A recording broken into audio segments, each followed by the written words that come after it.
Hey guys, welcome to my YouTube channel Uma diaries. ఈరోజు మేము 1 kg క్వాంటిటీకి టొమాటో రైస్ చేస్తున్నాము. సో దానికి కావాల్సింది oil and ghee first add చేసుకున్నాం. మేము స్టీల్ గిన్నెలో చేస్తున్నాము. 1 kg క్వాంటిటీ కాబట్టి ఆయిల్ అండ్ గీ ఎంత కావాలో యాడ్ చేసుకోవాలి. అలానే మసాలా దినుసులు కూడా షాహీ జీరా, స్టార్ అనైస్, చెక్క, లవంగం, యాలక అన్నీ యాడ్ చేసి మంచిగా ఫ్రై చేసుకోవాలి. సో నెక్స్ట్ ఏంటంటే ఆనియన్స్ అండ్ చిల్లీస్ యాడ్ చేస్తున్నాం. సో మొత్తం కలిసేలాగా మంచిగా కలుపుకోవాలి. చూడండి, చూపిస్తున్నట్టుగా గరిటెతో మంచిగా కలిసేలాగా కలుపుకోవాలి. సో నెక్స్ట్ ఏంటంటే మేము ఈ టొమాటో రైస్లో మీల్ మేకర్ కూడా యాడ్ చేద్దామని హాట్ వాటర్లో మీల్ మేకర్ బాయిల్ చేసి ఇలా పిండేసుకోవాలన్నమాట, వాటర్ లేకుండా. సో నెక్స్ట్ ఆనియన్స్ అన్నీ గోల్డెన్ బ్రౌన్లోకి వచ్చినాయి కదా, ఇందులో ఫ్రెష్గా అల్లం వెల్లుల్లి పేస్ట్ వేసుకోవాలి. అది కూడా ఆనియన్స్లో మంచిగా కలిసేలాగా ఫ్రై అయ్యేదాకా కలుపుకోవాలి. సో నెక్స్ట్ మీల్ మేకర్స్ తీసుకున్నాం కదా, అవి కూడా యాడ్ చేసుకోవాలి. నెక్స్ట్ టొమాటోస్ చిన్న చిన్న పీసెస్లో కట్ చేసుకొని వేసుకోవాలి. సో మొత్తం కలిసేదాకా గరిటెతో మంచిగా కలుపుకోవాలన్నమాట.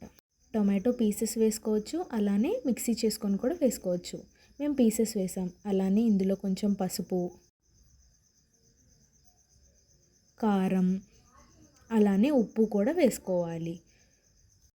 టొమాటోస్ మంచి రెడ్ కలర్లో ఉన్నాయి కదా, రైస్ కూడా మంచి కలర్లోకి చేంజ్ అవుతుంది. అలానే కారం కూడా మేము కాశ్మీరీ చిల్లీ పౌడర్ తీసుకున్నాం. సో ఇంకా కలర్ ఎన్హాన్స్ అవుతుంది అనమాట. అదే కాకుండా టేస్ట్ కూడా వస్తుంది. సో చూడండి, అడుగంటకుండా మంచిగా అంతా కలుపుకొని మూత పెట్టుకోవాలి. అలానే ఆ వాటర్ అంతా వస్తుందన్నమాట మూత పెట్టుకుంటే. సో చూసారు కదా, అలా మంచిగా కలుపుకోవాలి. అలానే బియ్యం నానబెట్టుకొని ఉంచుకోవాలి. ఒక 1/2 అవర్ సరిపోతుంది. సో ఫస్ట్ వాటర్ వేసుకొని బాయిల్ చేసుకున్నాక రైస్ వేసుకోవచ్చు. అలానే రైస్ వేసుకున్న తర్వాత కూడా వాటర్ వేసుకోవచ్చు. సో మేము ఇక్కడ ఫస్ట్ రైస్ వేస్తున్నాం. మంచిగా టమాటోలు మగ్గిపోయాయి కదా, ఇప్పుడు రైస్ వేసేసుకొని ఆ రైస్ కూడా కొంచెం కలుపుకోవాలన్నమాట. వాటర్ రాకుండా బియ్యం మొత్తం వేసేసుకొని ఇలా మంచిగా కలుపుకోవాలి. మొత్తం కలిసేదాకా కలుపుకోవాలి. ఇలా చూపిస్తున్నట్టుగా కలుపుకోవాలి, మొత్తం కలవాలన్నమాట.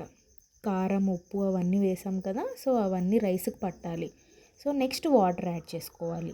సో 1 kg క్వాంటిటీ కాబట్టి మనం రైస్ని బట్టి వాటర్ యాడ్ చేసుకోవాలి అండ్ మూత పెట్టేసుకోవాలి. నెక్స్ట్ ఈ garam masala powder home made అనమాట ఇది. సో గరం మసాలా పౌడర్ కూడా యాడ్ చేసుకున్నాక కరివేపాకు యాడ్ చేసుకోవాలి. ఇప్పుడు కొత్తిమీర యాడ్ చేస్తున్నారు. కొత్తిమీర ఫస్ట్లో కంటే లాస్ట్లో వేసుకుంటేనే మంచి ఫ్లేవర్ వస్తుంది అనమాట. సో కొత్తిమీర కూడా మంచిగా కలిసేలాగా కలుపుకోవాలి. ఫైనల్గా టమాటో రైస్